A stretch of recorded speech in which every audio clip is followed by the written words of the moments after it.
Everybody, welcome to yet another edition of Empowered Women. So this is for our project ISOARe, Empowered Women Positive Impact Project. There's a lot of words and I stumble across them every single time. Now, I'd love you to meet Umberine. Umberine is a lovely person who I've met through working in the disability sector, primarily NDIS. For those of you that are not in Australia, it's a National Disability Insurance Scheme, and I will let you Google that because otherwise we will not get on to the interview with Umberine. Umberine's also mentioned in my up-and-coming book, Empowered Woman, which is coming out on May 8th. And if you're watching this after May 8th, the book is already out. You're in the future. So I'd like to introduce Umberine. If you'd like to just share with the people where you're from and what you do. Thanks so much, Jacqui, and thank you for having me on the podcast and also including me in the book. That was a nice little surprise. So can't wait to read that when it's out. I'm Umberine. I work in business development at an NDIS provider organization. And I've done that for a couple of years now in a few different organizations. Prior to that, I was working within sort of adjacent to the NDIS, which is the Local Area Coordination Program, while also volunteering at the Office of the Public Advocate as a community visitor. So I've done a few different things in the disability space, but it's where I want to spend the rest of my career. You know what? You don't hear many people say that. Like a lot of people go, yeah, I love my job. And there's always that little bit of, if something else comes along, even better. So why do you want to have your career in that type of work? I mean, isn't it really hard work? It's hard. It's really, really hard. It's really exhausting. The sector itself, well, the NDIS doesn't make it easy to work in the sector. But I suppose when you find your calling, you just have to keep going. It's a little bit personal for me. I don't know if I've told you the story, Jacqui, of my family and the disability that's been there for me since I was quite young, with members of my family who've got quite significant disabilities. But it's what sort of really drove me to get into the sector, and it wasn't really something that I planned on doing, because when I was young, I think I wanted to get away from it. That was my way of coping with it. Like, no, I've got, those things happening in the family. I just want to get away from them. But the more time that went on, the older I got, the more I realized that I actually wanted to make a difference, because the people in my family who needed that support never got it. So what better way of trying to bring about a change than working in the sector and trying to do something from within. Yeah.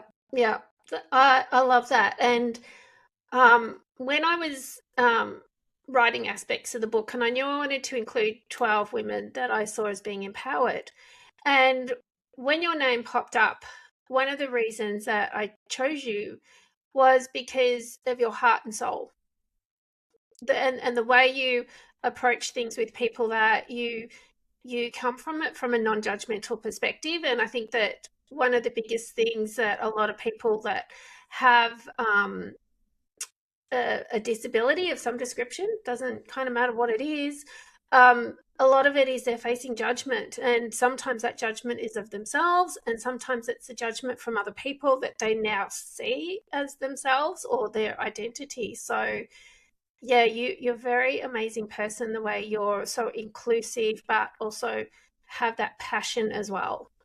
Yeah, I really appreciate it. It's like I've migrated to Australia, and I faced a lot of that judgment when I first moved here, when I went to uni. Becoming who I am meant to be. Know who I am, be who I am, accepting all I hold within. Clarity to guide my mind. So yeah, the best we can do is just listen to people's stories and just be there to support them. Yeah, I love that. I think too, and at the time of recording this, and just for date context for people, it is April 2026, and we're hearing a lot in the media about what may happen in the NDI space. And I think it's one of those situations right now where those that can help to empower others to speak up, it now it's called for even more than the past. Do you have any thoughts on how we can empower people, especially in around, we don't know exactly what's going to happen. We just know that there's budgetary talks and people are already feeling it within their budgets. Yeah, look, there's always been challenges with the NDIS and budgets, and it is an insurance scheme run by the Mm, government, so there were always going to be budgetary restrictions and constraints, and it's just getting tighter and tighter now because it sort of has blown out of proportion, has really gone over what the government thought that they wanted to spend on it. mm, So for, I suppose, empowering each other, supporting each other, all we can really do is, work within the confines of the system and support each other to mm, understand those things. So I know, Jacqui, you do a lot of work with understanding the changes, understanding any updates, and sharing that information. So you do an amazing mm, job with that, and there's plenty of other people who share that knowledge and information, and I think it's fantastic that you could just log into LinkedIn or social media, or call a friend, call Jacqui, and just say, hey, what's mm. going on? Do you know what these changes are? Do you know how they'll impact me as a business owner, or me as a BDM, or me as an allied health professional? I think it's really wonderful that we work in a sector where, although there's a lot of challenges, there are also some amazing people who are there to support each other all the time.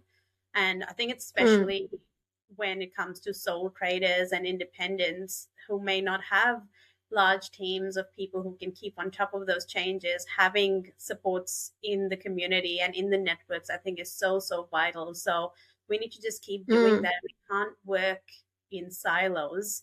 I think that's a big No. mistake some people were previously making, and hopefully are learning from now, is you have to rely on your community and your network. You Yeah, there's Mm. no way you can survive if you're just out and about doing your own thing, and yeah, having your head in the sand. Yeah. And I mean, there has been a lot of head in the sand behavior, um, especially with independence. It's like, well, I'm running my own business. I can do what I want. And I went, yes, you're running your business with federal funding, Yeah, effectively. yeah, Um, yeah, so it's not like my business. My business is people pay me out of their own pocket. I don't answer to um, that accountability of how I spend or what I've done to actually be paid with that federal funding. So I think that is a big thing, and I think too that what a lot of people don't realize, and that this is a message I try to get across to them in this particular arena, is that the government decides the budget. So if they say, oh, X amount of billions of dollars is too much, we're going to slice it in half, yeah, they can do that tomorrow if they choose. yeah. They would probably meet with a lot of angry people, but at the end of the day, that is literally what they can do. Yeah, Um, okay, awesome. And that's one of the things with the rebranding, like, and a lot of the empowerment work is to honor people that empower others in their role, whatever that may be. Like, I met some amazing ladies recently. One works with women to help get their children back. So after they've gone through their situation, whatever that may be, and all of her staff are volunteers, and they work to help reconnect families. So Empowered Women Project isn't just about the disability sector, even though a lot of people that we're talking to at the moment are in that sector. So with that, a big thing that I feel that empowers people is identity and knowing who we are at a core level. So recently you did the ISOARe empowerment, the ISOARe individual personality profile quiz. Well, it was a little while ago now. I think you also did it twice for me. Like, I'm finding that I had a few people do it twice for me to test the different platforms and things like that. So would you like to share with the listeners and the viewers on how you found the quiz, any feedback about it, things like that? Yeah, I love the quiz. I mean, I don't know, like I feel like maybe like most people, I'm quite curious about learning more about myself, whether it's through a Mm. quiz or, just learning new things every day. So I really enjoyed the quiz. It was really easy to do. And at the end, where the results were, there was Jacqui done an amazing job with outlining all the, different traits that go with the different, I suppose, I don't know, the Profiles. profiles. Yes, sorry, the profiles. But you've also got the video as well and the song. So it's really, really well set up where it's quite engaging as well. And Thank you. I'm a stabilizer, which I think really, yeah, I really like that because it's what I look for in other people as well. I like calm, stable, nurturing environments, and hopefully I create that for others as well. That's my aim. That's Mm. my goal. So I think you really hit the nail on the head. Um, Definitely a quiz worth doing, even if you know everything about yourself in and out. Which, if you do, let's chat. Mm. But I think it's really, yeah, I think it's really nice to do quizzes like that where you can learn a bit more, even if there's one, trait or one word or one sentence that is new to you. I think it's worth doing. So it Mm. really was for me. Thank you. You definitely do create that stabilizer environment. I've been to one of the events that you've organised, and I missed the other one, but just the whole way that time went together, the presentation or the panel discussion, the way that people interacted at the end of it. So not just hearing about SDA, and I learnt a lot around it because that's not my strength. It's one of the areas that I don't, well, I didn't know a lot. So hearing the different people speak about it was really good. But it was also that from an attendee perspective, it ran smoothly and it was very welcoming and it was really easy to connect with other people. So it definitely had that touch of a stabilizer there, which was really good. That's the goal, and that's what I think I like and I value in my life as well, is having stabilizers around me. Obviously, Mm. with the sector we work in, things change every few minutes, every day. So Mm. I think it's important to be a stabilizer, have those people in your lives who are stabilizers, because yeah, there'll be a storm coming from the outside. As long as your house is stable, you'll be fine. Yeah. Yeah. Well, our friend Mel, from Four Reasons, so we did Mel's video, an interview recently, and Mel is a relationship builder Oh, awesome. Yeah, for I the can see business. that. Yeah. Yeah.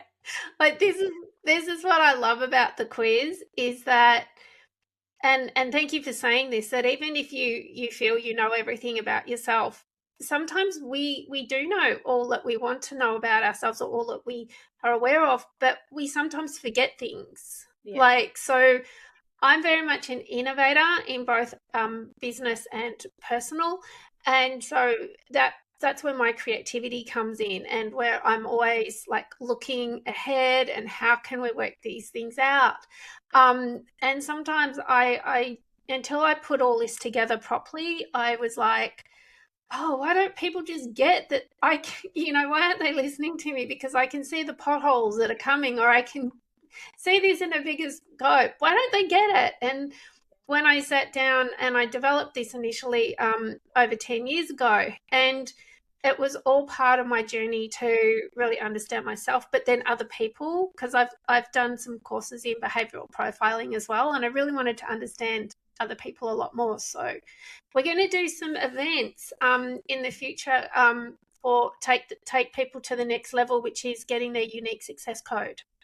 So and that's a blueprint. So the unique success code is that blueprint where those we work with the people. So if we did it one-to-one, we would work on your primary and secondary profile, and then we pull out the key things that are relevant to you, which is the uniqueness of it.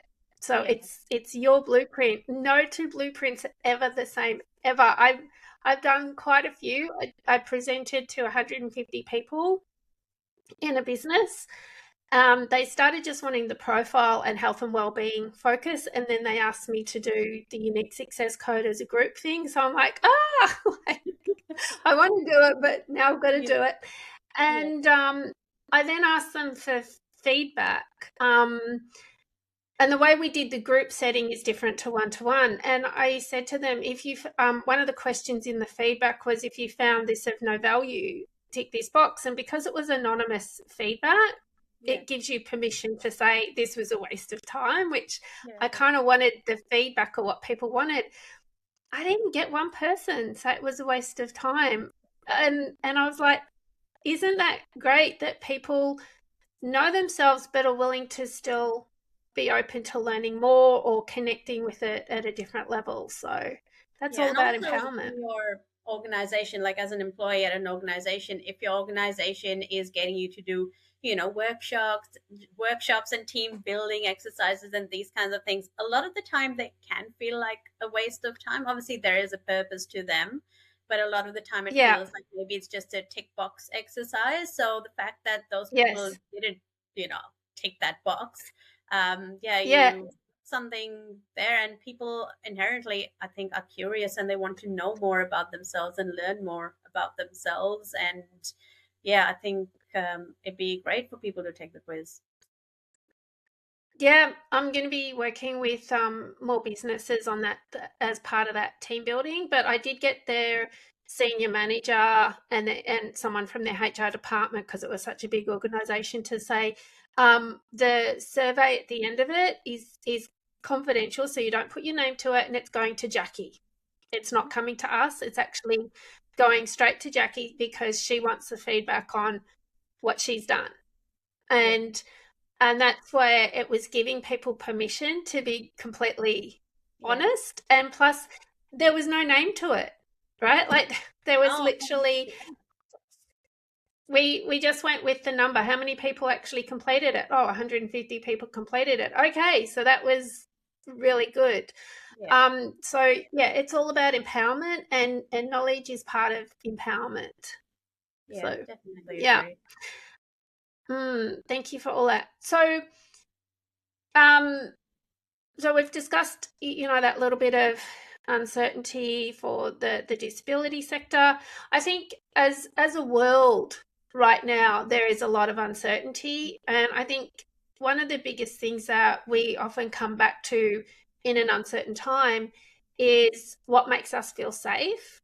And often what makes us feel safe as adults is something that was a strength or something that made us feel safe as a child. So if you were to think back to the younger Umberine at any age that you choose, what would be something that you would share with her, knowing what you know now?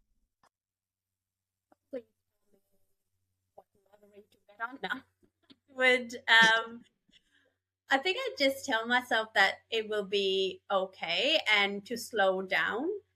I think it's I don't know if it was just me, but when I was younger, all I wanted to do was grow up. All I wanted to do was, be successful, get married, have kids, do all these, again, tick boxes, which in your mind are it's just the way things should be. So I would have just told myself to maybe just slow down and actually enjoy life a little bit more. And I love, my life now. I really enjoy what I do for work. I have a wonderful family and son. And, but I think it would have been nice if those early years when I was, a teenager, when I went to uni, where I could just enjoy it without thinking about what's coming next or what should the next step be. And I think Yeah. a lot of people may have similar challenges where it's hard to let go. It's hard to stop thinking about the next step. And it's, Mm. you don't know you're in the good old days until they've gone. Is that the saying? It's, yeah, Yeah. yeah. Yeah, Yeah. so it's And yeah, I think being carefree, it's hard to do that now. It's hard to be carefree when you have a lot of responsibilities, when you are a stabilizer in your life and in other people's mm, lives as well. So just, yeah, mm, telling myself to slow down a little bit, and everything will fall into place. mm. Yeah, so that's such good advice, because one of the biggest things that I like to remind not just myself but others of is that being present in this moment. And a huge part of our rebrand was no be accept. It was always there, it was just in a different way. And when we approach anything, we can be, so be present, be happy, be sad, be whatever that emotion, Mm. or and then we can do, right? But so often we focus on the doing. I've got Yeah, to do this, I've got to do that. So that whole bit of advice of, hey, just slow down, like let's yeah, just enjoy being 17, or let's just enjoy being 15. There's plenty of time to get married and have kids and do all that. yeah. No, it's, and look, I wouldn't change anything about my life leading up to now. It's just, it would have been nice if older me could have time traveled and told younger me that things will be fine, things will fall into place. Just enjoy what you're Mm, doing now and have some fun. yeah. So, yeah, things don't have to always be that serious. Yeah. Yeah. Yeah. Good points. Good points. Good points. Okay. Well, I think that about wraps up all the questions that I had. I'm just going through my own little tick box in my my head. But I just love the way that everything that you bring to the disability sector, to the connection with other people, and how you approach it, is a really amazing way. And I think that, from my perspective, the disability sector is lucky to have you, and the company that you're working for is lucky to have you, because you're just such an amazing person, the way you approach and bring people together. So thank you for the amazing work that you do. No, thanks, Jackie. And thank you for always supporting me and, yeah, including me in today as well. I really appreciate it and I value our friendship. Thank you. And I'll be organizing a t-shirt for you soon too. I'm just a bit behind in all of that. Extra I got t-shirts. small. No.